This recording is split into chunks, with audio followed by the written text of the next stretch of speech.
in the biggest game of the year. In what felt like the 49ers' biggest game in years. Against one of our biggest rivals on national TV in the playoffs, the 49ers took a belts to Pooties butt kicking by the Seahawks, and all we can do is bend over and take it like a man. I know they were cheating, man, and I know I'm late, but at least I showed up, unlike the 49ers, okay? Gary Lamm, main event Mania, 49ers, Seahawks, likes and dislikes, third edition of the game, breaks my heart and rattles my brain. Before I get to it, I want to thank the people at Mania in San Carlos for treating me really well as they did my halftime and post-game live. Hope I wasn't bad luck, but I really appreciate all of you. Hey, what's up, Natalie? Likes and dislikes. This is going to be a sad show, Natalie, because I didn't like a lot of what I saw from the 49ers. But you're gonna like what you see this Saturday, January 24th, as Stars of Wrestling presents Reload at the Starplex Arena in San Leandro. Watch me there, your man Gary Bear. I'll be calling the action live from the Starplex in San Leandro. Your color man Gary Lamm with my partner in crime, the classy Bobby Blackstone. We'll be calling the action. And I'll be. Look, I'm shook. I'm shook up. I'm all shook up. Yeah. Shook up. All right, but we kind of called it. Let's just first dislikes. All right, straight up. It was going to be hard for the 49ers on 3 short weeks out of 4 to go to Seattle against, in a rivalry game, to get a game plan on a short week, to rest your bodies on a short week against a tough team, and to defeat a foe. I'm talking about Kyle Shanahan taking on a foe in a Mike McDonald that he could never solve. Unable to solve. Hello, Boo Kitty Cat. Thank you for joining. What it do? I ain't got much positive to say, but I'm gonna keep it real, try to keep it clean. But it was gonna be tough. Seattle is not only a tough team, a smart team, a well-organized team. This team, it's just well organized. This outfit has it together. I mean, our only chance was to keep it close and hope Sam Darnold fucked it up, right? But otherwise, they just had us outmanned and outguided. And you want to talk real? And there he is. This guy's on my case. What's up, Indigenous? Good. Thank you for joining me, man. Welcome to the show. But we can't complain because the guys who are hurt are kind of older, okay? It is what it is. So let's just focus on this game, and I'll get to the season in a minute. It's just going to be hard. I don't like how the NFL has it set up. It's not fair to have a team on a short week take on a team who has 2 weeks of rest. But when you win the NFC Championship game, you should get the rest, and that's how it is, okay? And thank you, Mr. Renee. Thank you for joining. But like I'm saying, I don't like the 49ers got short rest, but when you win the NFC, you get the rest. And you know what? Maybe that's how it should be. Maybe that's how it should be, okay? And that's the way it is. All right. First dislike. Opening. I liked it for the Seahawks. Rashim Shaheed. What a name. Your first name right with the last name.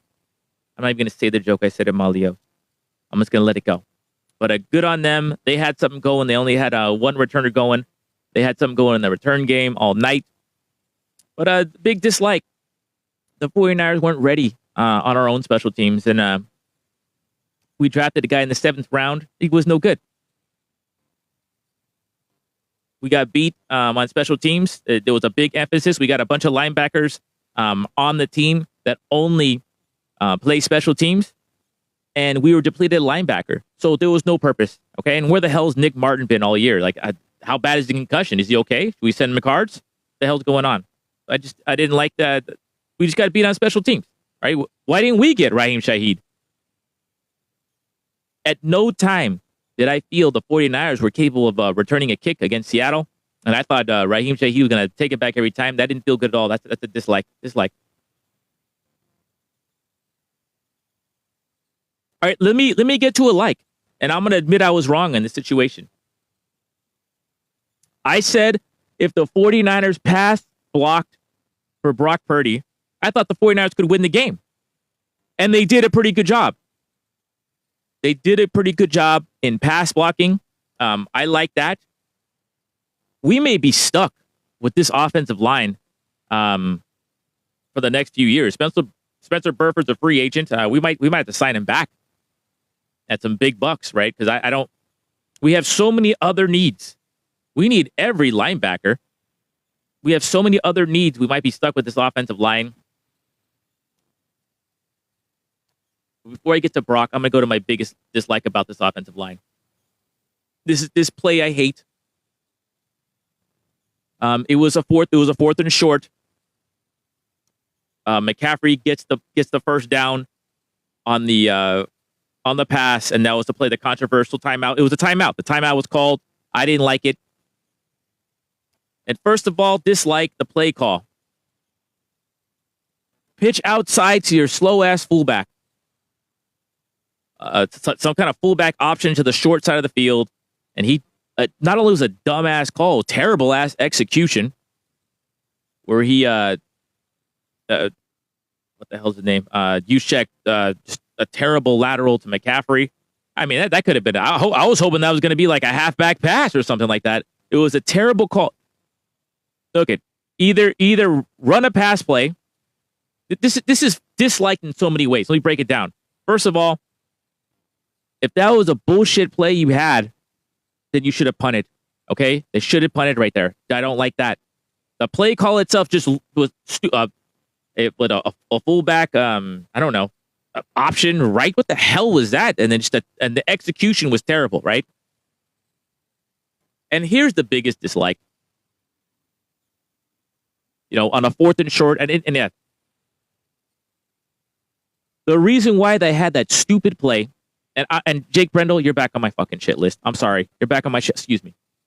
You're not, you don't deserve the list of Lammy, bro.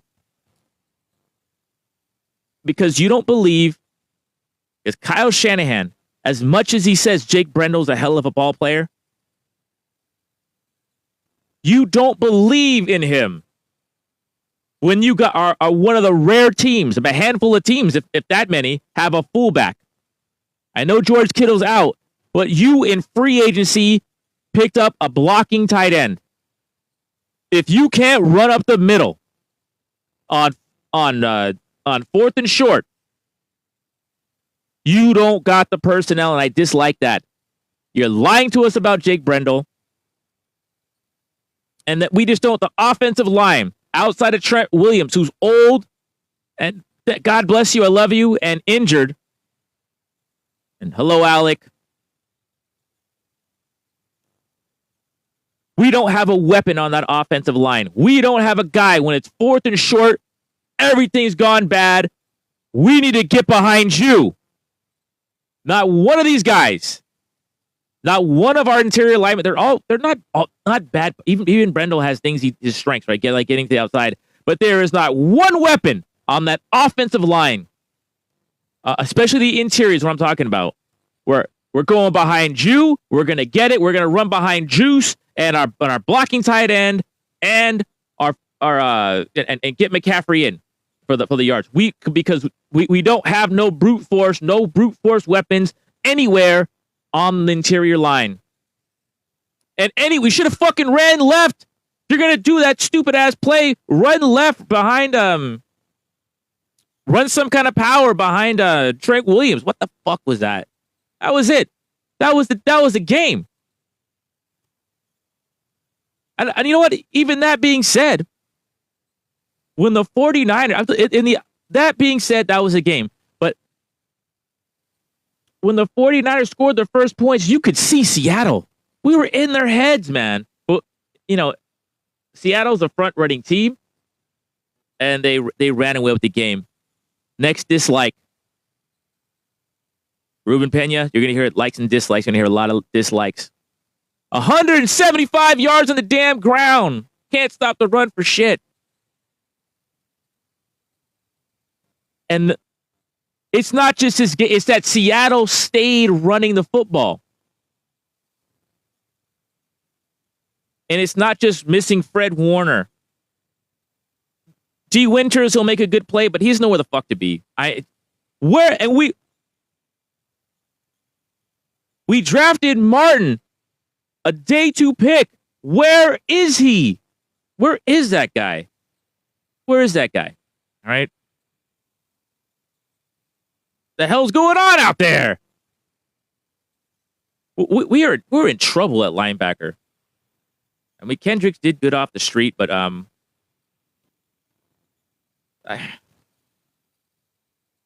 like Fred Warner was really going to come back. He's not ready.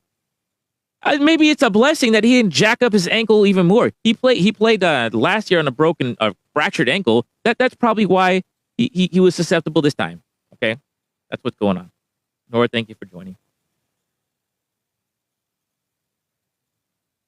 All right, let's just go back. Kenneth Walker, 19 carries, 116 yards. Like Sam Darnold only threw 17 times. He was 12 for 17, nothing spectacular. But I'm going to go to the touchdown, and this is what frustrates me because I think the 49ers have a strength at corner. I think that we should have put the game in the hands of Sam Darnold. I mean, the stats right here. I'm pulling up Jackson Smith and Jigba stats. 3 catches, 19 yards. Cooper Kupp had a bigger day. And only 4 targets, right, in that touchdown. We should not have let them run for 175 yards. What kind of bullshit is that? What was that? Like, stop the run. Make them pass on us. What the hell? They scored 41 anyway. Like, what's the point? We didn't give up that much in the past, not even to Jackson Smith and Jigma, right? Why do the one young established star is Demo? Let him guard Jackson Smith and Jigba, right? What's going on here? Okay, but I trust Demo, Lenore, and Upton Stout, and I know what's his name is Marquis Siegel's young, but he's fast, and Malik Mustafa. That's the strength of our team. We should have put this game in the strength of our team, which is our secondary, which leads me off the another big dislike. What the hell's going on between Kyle Shanahan and Renardo Green? I was at Malio, so I didn't hear what was going on. I don't know why Darrell Luter Jr. was guarding Jackson Smith and Jigba for that fucking touchdown. That's inexcusable. But if you're gonna take Renardo Green out, whatever his problem was, he was better than Darrell Luter Jr. Okay. But if you're going to take him out, then why are you not flexible? Why are you not flexible? Defense, you should have put Demo on Jackson Smith and Jigma. None of this shit probably would have mattered. It's okay to get outbeat physical, but the stupid ass shit is that's what bothers me. Okay, that's what bothers me. That bit, Darrell Luter Jr. on Jackson Smith and Jigma for that touchdown. Insults my fucking intelligence. I don't mind getting beat up. Okay, we were gonna get out physical by a physical team, smart team, just all around good outfit in the Seagulls, and I make fun of Sam Darnold, but that's a hell of a talent. If he lives up to his talent for 2 games in a row, then the Seahawks are going to be in the Super Bowl, right? And that's a talent. They're a talented team and who has it together and doesn't do stupid shit. I said it all damn year. The Niners can't stop the run, and there's the one team who used their brain and 175 freaking yards in the biggest game of the year. You should have put in Sam Darnold's hand. You should have done it. Like, you were losing. Sell out against the run. Why? What the hell do you got to lose? You're already getting your asses kicked. This is what and you know what? I don't. I said whoever the hell team what the hell Robert Saleh was interviewing for. Hope you like it there. Hope you like it there. I think that rule is stupid. We needed every game plan, every strategy, every second we could to stand a chance against that Seattle outfit. But we didn't get it, and that's what it is. And thank you everyone for joining. I was having a fit. Okay, so thank you everyone who's joined so far. Never give up. Join. Thank you very much, Nicholson. This is Gary Lamm, main event Mania likes and dislikes 49ers Seahawks playoff edition. A lot of dislikes. All right, that whole rule is dumb. All right, now Brock Purdy and Kyle Shanahan.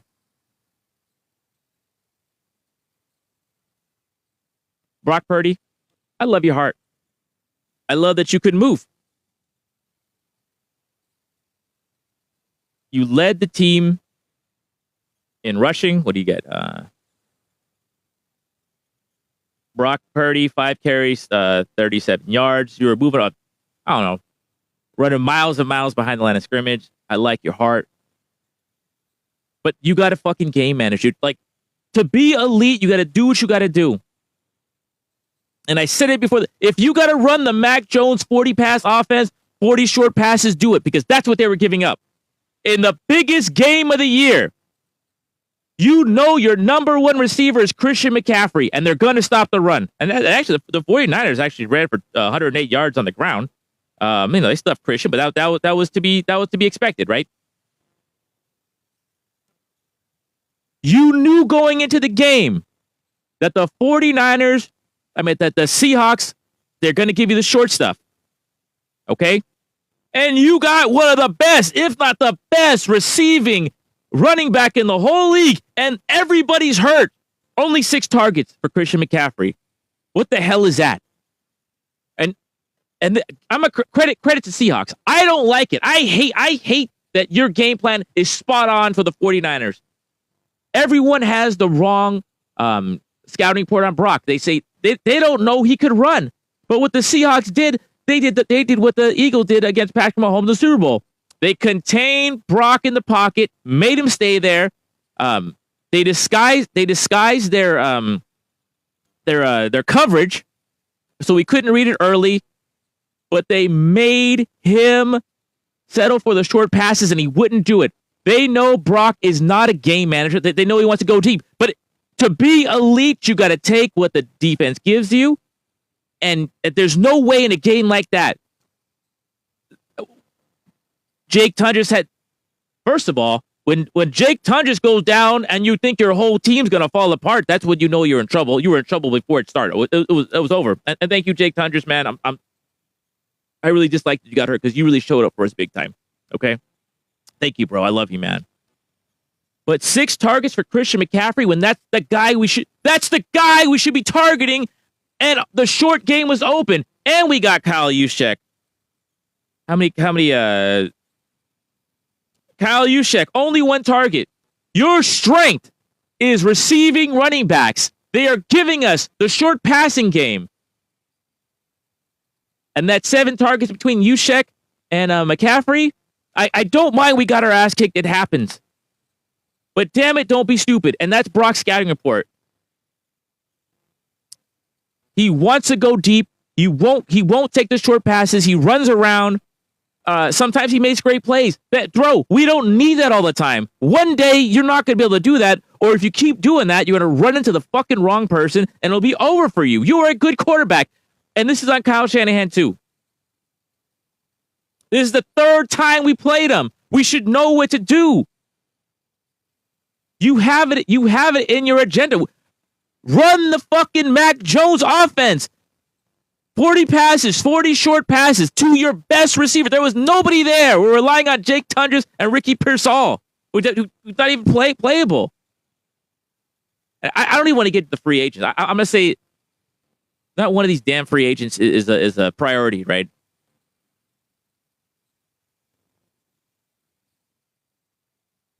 Even Jennings. Like, depends on what he wants.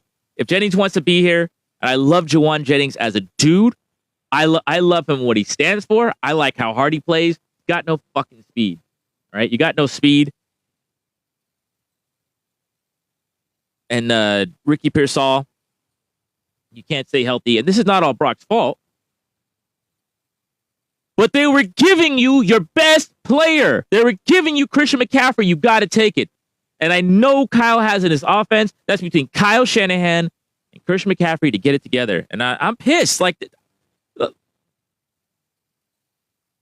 in our division, the Rams, now it used to be different, but the Rams and the Seahawks have our number. And what helps us against the rest of the NFL is that Kyle has his team together. And I don't trust the Yorks to replace him. So Kyle Shanahan is going to have to learn how to counter Mike McDonald's defense. That's the bottom line. And you know what? Sam Darnold, sometimes he lacks confidence, but what can give you more confidence in a Super Bowl trophy? All right. Let's just talk about next year. We needed to do it this year. We needed this. And I still believe it. The 49ers would have kept it close. So we might have held on. I think we're clutch. But we just didn't take what was in front of us. And that's what bothers me. These are two biggest things. Offensively, we didn't have the old Tom Brady short game to your best fucking option left on the team with Jake Tunges. Like, what is that? Look at the targets. 6 for Tunges and didn't even play the whole game, got hurt. 6 for Christian McCaffrey. This should be at the minimum 12 targets for McCaffrey. That's ridiculous. All right, and Kyle Juszczyk should have got more. Like, what the fuck are you on the team for if you can't block in short yardage and use your receiving as a receiver? What the fuck are you on the team for? What are we doing out there? Okay, what's the point? Jawan Jennings had 5 targets. That's appropriate, but he only had 2 for 23 yards. He's just not fast, okay? But receivers, he does everything a receiver needs to do except for get open quick. That's, if he wants to stay here, then let him on the team, but don't overpay, all right? Luke Farrell, I'm not sure it is what you do here. Honestly, I don't know. Like, if you can't block short, if you can't block short yardage, if we can't trust a team with the like we signed a free agent tight end to block, and we have a fullback to block. We can't fucking go up the middle. Then something's wrong with our center. There's something wrong with our tight end and fullback. That's just wrong. Okay. All right. We got a lot of shit wrong with this team, but and it's not next year. The guys we're looking at are older players and injured players. So I don't we are going best available next year. And I'm looking at these free agents. I don't need none of them. All right. All right. Biggest dislike. I have to say the Seahawks. I think a Seahawk is a pirate. Someone told me that at Malio. So maybe it's true. We got our asses punked by a bunch of pirates, and I don't like it. All right. So with that, this has been Gary Lamm, Mania. Likes and dislikes. And overall, I enjoyed this season. This team had a lot of heart. Kyle Shanahan coached well. But once again, in the biggest moment, they weren't prepared. They weren't able to be flexible. And we got our asses kicked. Like never before. Like this is the worst ass kicking in the Kyle Shanahan era history. And we got to find a way to recover. The biggest problem, we need better players. We need better players that don't get injured. But it's not all bad. I know we're sad, we're hurt, we're beat up. But I just like Rocky said, if I can change, then you could change. Everyone can change, even Kyle Shanahan. But it's gonna take a new strategy on defense, flexibility on offense, and Brock Purdy, you gotta own game management, bro. Take what's there, man. Don't be stupid. All right. And with that, for Panda sitting over there, this has been Gary Lamm, Benefit Mania. God bless you. Keep it real. Keep it clean. I'll see you around.